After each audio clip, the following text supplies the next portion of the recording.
जय गुरु। गहन कथा नारायण मिश्र चैनल को विज्ञ श्रोता और दर्शक मान पुणी थे स्वागत करुच्ची मु नारायण मिश्र। आज आम रामायण गोटे कथा जाना जोटा आपण मैंने समस्ते जानते जे रामचंद्र केबे हारी थे तो पुरुषोत्तम तेणु जितेबले लक्ष्मण अचेत होती मेघनादर बाणरे जितेबले लक्ष्मण अचेत हो पड़ी जी ब्रह्मांडर कर्ता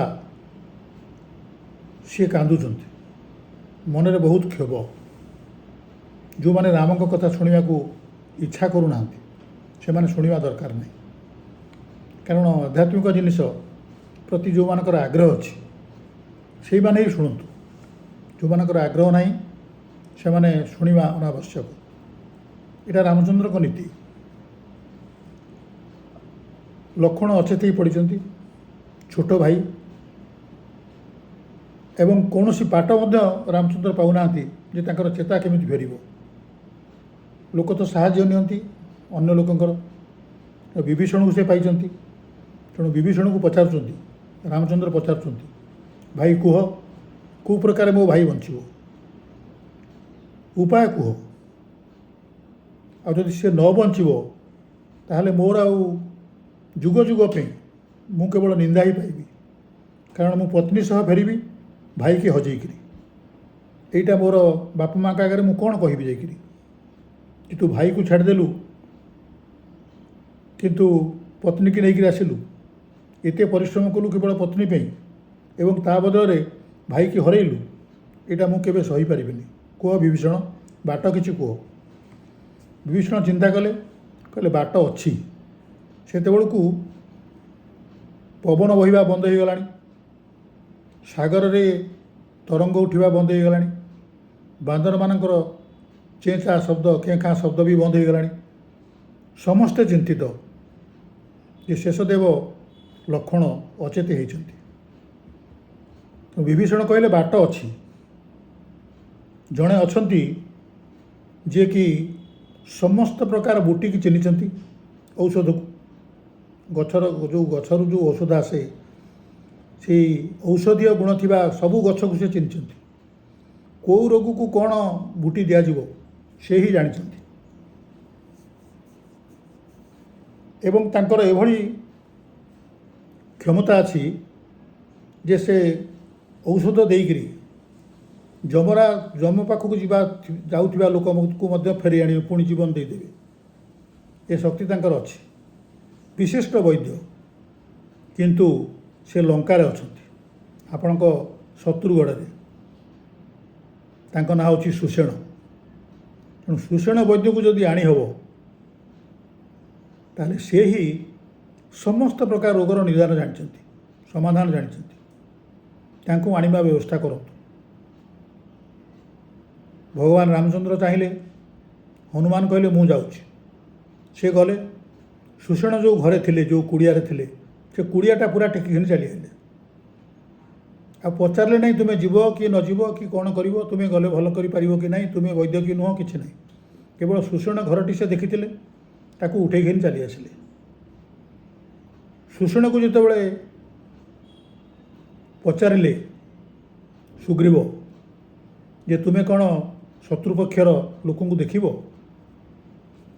सुषेण जहाँ कहले यहाँ सबू डाक्तर शुणा कथा से कहले मु केवल नाड़ी सहित मोर संपर्क मु नाड़ी केवल देखी एवं नाड़ी देखिकी रोगर निदान कहि रोग केमती समाधान हम ता बाट भी मत जना मुझे कहीदेवी सुमे जार नाड़ी मु देखुची सी मो परिवार रही पारे बाहर लोक हो पारे शत्रु हो पारे मित्र हो पारे बा अन्य जेकोसी लोक हो पारे एमतीक जेकोसी जीवजंतु भी हो पारे जेकोसी जातिर भी से हो पारे नीच जाति उच्च जाति क्षमता प्राप्त लोक ये सब किसी मुझे देखेनि मु केवल रोगीर नाड़ी देखी यहाँ समस्त डाक्तर कर्तव्य रोगी देखला बेले ता पाखरे केते पैसा अच्छी से दे पारिबो कि नहीं केते आठू नहीं हम ये किसी जिनस डाक्तर देखा उचित नुह से डाक्तर कहती द्वितीय ईश्वर तेणु सुषेण को जो एक कहले सुग्रीव कहले देखु ସେ ନାଡ଼ି ଦେଖିଲେ,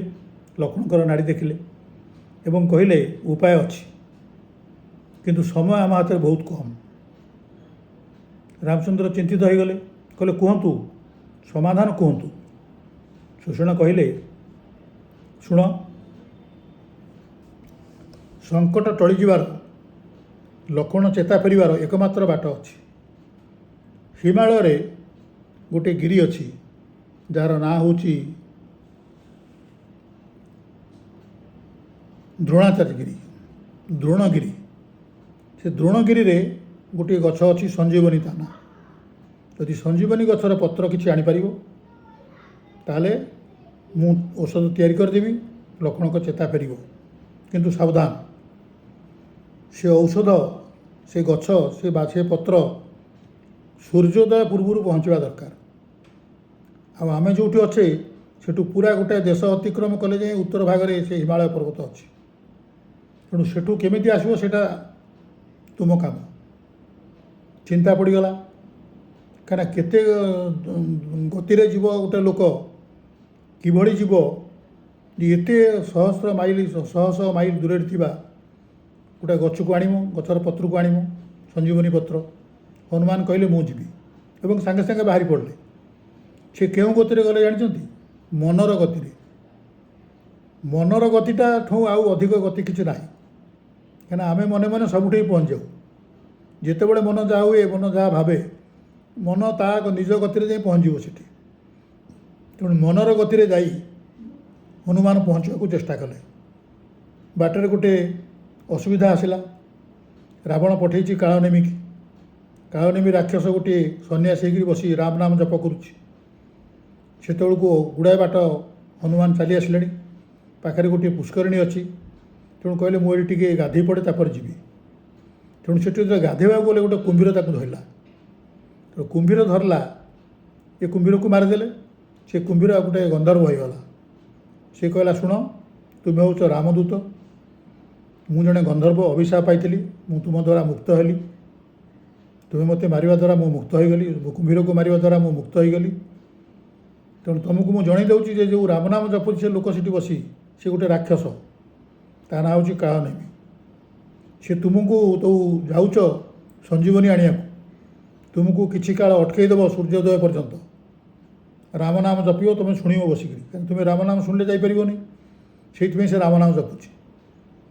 ଏତିକି କହି ଗନ୍ଧର୍ବ ଉଭାନ ହେଇଗଲେ, ଅନ୍ତର୍ଧ୍ୟାନ ହେଇଗଲେ। ତେଣୁ ହନୁମାନ ତାପରେ କାଳନେମିକୁ ମାରି ତାପରେ ଗଲେ ହିମାଳୟ ଆଡ଼େ। ଦ୍ରୋଣଗିରିକି ପାଇଲେ, କିନ୍ତୁ ସଞ୍ଜୀବନୀ କେଉଁଟା ଜାଣିପାରିଲେ ନାହିଁ। ତେଣୁ ପୁରା ଦ୍ରୋଣଗିରି ପାହାଡ଼ଟିକି ଯେଉଁଥିରେ ସଞ୍ଜୀବନୀ ଗଛ ଥିଲା ସେଟାକୁ ଉପାଡ଼ିକରି ହାତରେ ଧରିକରି ପୁଣି ମନର ଗତିରେ ଆସିଲେ। ଯେତେବେଳେ ଅଯୋଧ୍ୟା ଦେଇକରି ଆସୁଛନ୍ତି ସେତେବେଳେ ଗୋଟିଏ ବାଟୁଳି ଖଡ଼ା ଆସି ତାଙ୍କ ଦେହରେ ବାଜିଲା। କାହିଁକିନା ସେ ମନେ ମନେ ଟିକେ ଭାବିଦେଲେ ଯେ ମୁଁ ହିଁ ରାମଚନ୍ଦ୍ରଙ୍କ କାର୍ଯ୍ୟ କରୁଛି, ମୋ ଦ୍ୱାରା ହିଁ ଲକ୍ଷ୍ମଣ ବଞ୍ଚିବେ। ଏଇ ଯେଉଁ ମନରେ ଟିକେ ମାତ୍ର ଅହଙ୍କାର ଆସିଗଲା, ଏହା ଯୋଗୁଁ ବାଟୁଳି ଖଡ଼ାଟିଏ ବାଜିଲା ଦେହରେ, ସେ ତଳକୁ ଖସି ପଡ଼ିଲେ। ପର୍ବତ ହାତରେ ଧରିଛନ୍ତି ଦ୍ରୋଣଗିରିକି। ଖସି ପଡ଼ିଲେ, ଦେଖିଲେ ଏଇଟା କେଉଁ ଜାଗା। ସେ ବାଟୁଳା ଯିଏ ମାରିଥିଲେ ସେ ହେଉଛନ୍ତି ଭରତ। ଭରତ କହିଲେ ମୁଁ ବର୍ତ୍ତମାନ ଅଯୋଧ୍ୟାର ରାଜାଙ୍କ ପ୍ରତୀକ, ମୁଁ ରାଜା ନୁହେଁ। ତେଣୁ ତୁମେ ଯେଉଁ ଏତେ ବଡ଼ ଶବ୍ଦ କରି ଯାଉଛ, ମୁଁ ଜାଣିବାକୁ ଚାହିଁଲି କିଏ। ହନୁମାନ ସବୁ କଥା କହିଲେ। ତ ଲକ୍ଷ୍ମଣ ଅଚେତ ହେଇଥିବା କଥା ଶୁଣିଲେ। ସେ କହିଲେ ତାହେଲେ ଗୋଟେ କାମ କର, ମୁଁ ଗୋଟିଏ ତୀର ମାରୁଛି, ତୀର ଦେଖାଉଛି, ତା ଉପରେ ତୁମେ ବସିଯାଅ। ମୁଁ ତୁମକୁ ଏକଦମ ଅତି ଶୀଘ୍ର, ଏହାଠୁ ଶୀଘ୍ର କେହି ଯାଇପାରିବେନି, ପହଞ୍ଚେଇ ଦେବି ନେଇକି ଯେଉଁଠି ରାମଚନ୍ଦ୍ର ଅଛନ୍ତି, ଲକ୍ଷ୍ମଣ ଯେଉଁଠି ଅଚେତ ପଡ଼ିଛନ୍ତି। ମୋ ଭାଇ ଅଚେତ ହେଇଛି, ଏତିକି ମୁଁ କରିପାରିବିନି। ହନୁମାନ କହିଲେ ସେସବୁ ଦରକାର ପଡ଼ିବନି। ଏତିକି ବେଳକୁ ସବୁ କୌଶଲ୍ୟା, କେହି ଅନ୍ୟାନ୍ୟ ସବୁ ମା' ମାନେ ଏବଂ ବୋହୂମାନେ ଆସି ପହଞ୍ଚିଗଲେଣି। ସେତେବେଳେ ଲକ୍ଷ୍ମଣଙ୍କ ସ୍ତ୍ରୀ ଉର୍ମିଳା, ଅନ୍ୟମାନେ କାନ୍ଦୁଛନ୍ତି ଯେ ଲକ୍ଷ୍ମଣ ଅଚେତ ହେଇ ଶୁଣିକିରି, କିନ୍ତୁ ଉର୍ମିଳା କହୁଛନ୍ତି, ଉର୍ମିଳା ଟିକେ ହସୁଛନ୍ତି। ହନୁମାନ କହିଲେ ମା' ଆପଣ କିଏ? ନା ମୁଁ ଯିଏ ଅଚେତ ପଡ଼ିଛନ୍ତି ତାଙ୍କ ସ୍ତ୍ରୀ। ତୁମେ କାହିଁ ହସିଲ? ନା ତୁମେ ଯେଉଁ କହୁଛ ଯେ ସୂର୍ଯ୍ୟୋଦୟ ପୂର୍ବରୁ ନ ପହଞ୍ଚିଲେ ଲକ୍ଷ୍ମଣଙ୍କ ଚେତା ଫେରିବନି, ଏ କଥା ଶୁଣି ମୋତେ ହସ ମାରିଲା। ନା ସେଇଆ ତ କହିଛନ୍ତି ମୋତେ ସୁଷେଣ। ନା ଯିଏ କହିଥାନ୍ତୁ, ସୂର୍ଯ୍ୟଙ୍କର ଏତେ କ୍ଷମତା ନାହିଁ ଯେ ଶେଷଦେବଙ୍କ ଚେତା ଫେରିବା ପୂର୍ବରୁ ସେ ଉଦୟ ହେଇଯିବେ। ଏଭଳି आस्पर्धा तांकर नाही, से करिपारिबेनि। जदि बा करती, थरे इंद्र करथिले गोपपुर, थरे ब्रह्मा करथिले गोपपुर। ब्रह्मा सब बाछुरी मानकु तांका कमंडल नै जाइथिले, इंद्र भी 7 दिन धरि वर्षा करथिले। तेणु ये भी करिपारंती, किंतु तांकर फल कौन होइतिला आपण माने जानନ୍ତି। तेणु सूर्य से भली आस्पर्धा करिवे नहीं। जदि आपण माने भाबुछन्ती करिवे, तथापि भी से उदय हवा पूर्व कार्य होइजिवो। कहीं जानिछन्ती? हनुमान पचारे कहीं ना तुम जानिछ लक्ष्मण को मुंड बर्तमान क्या कूल अच्छे? भगवान रामचंद्र कूल अच्छे।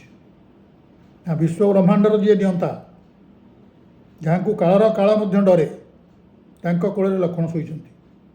तेणु तांकु सेठी तांको जीवन को सेठू नहीं जिबार कैपेसिटी जमकर कौन कहारी ना। ये विश्व ब्रह्मांड रे कहार ताकत नहीं। ये विश्व नियंता कूलू जीव हरण कर नहीं जीव। तेणु तुम्हें निर्विघ्न रे जा, कदापि सूर्य उदय हेबे नहीं लक्ष्मण को चेता करिया पूर्व। हनुमान समस्त को नमस्कार करी आसीगले एवं संजीवनी दिगला। लक्ष्मण को चेता फेरला, तापर जाए सूर्य उदय हेले।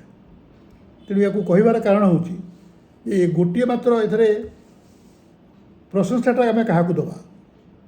जी उपाय कहले विभीषण, ना जी साधन कहले सुषेण, ना जी संजीवनी आणले हनुमान। ये समस्त जिनस रामचंद्र कहले ये जो लक्ष्मण को चेता फेरला, एथिरे केवल जणु को मु प्रशंसा करुच्ची एवं तार ऋण मु सारा जीवन सुझी पारिबी नहीं। से होचंती हनुमान। एइथिपई कि आज पर्यंत हनुमान भी निजे ताकर जेतेबेले आमे उच्चारण करुचे जय राम जय सीताराम, संकट मोचन जय हनुमान। आउ जेते जण हनुमान को भक्त बा राम भक्त अछंती से समस्ते कहती जे राम को डाकतु। से जोड़ी अक्षर एते महात्म्य जे आपणकर कौन कष्ट रही।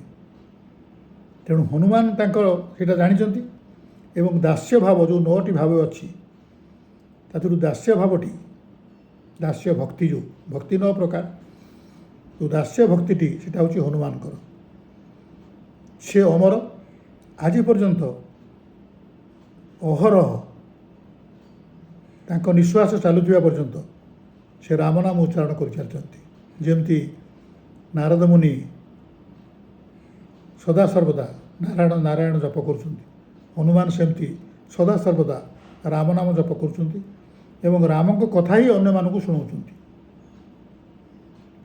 तेणु आमे समस्ते जो माने कि रामायणर किसी अंश शुणा को भल पाऊ, ये समस्ते आम कथा जाचु। ये किसी विचित्रता नहीं। खाली मझिरे मझिरे आम ये कर्ममय जीवन में टिके शांति पे, मानसिक शांति पे एतिक टिके शुणिले मनटा हल्का हो लगे जे प्रभु निश्चय श्रीरामचंद्र जी पुरुषोत्तम से निश्चित भाव आम प्रति टिके तांकर करुणा दृष्टि पात करेंगे, करुणा दृष्टि आमको चाहिए।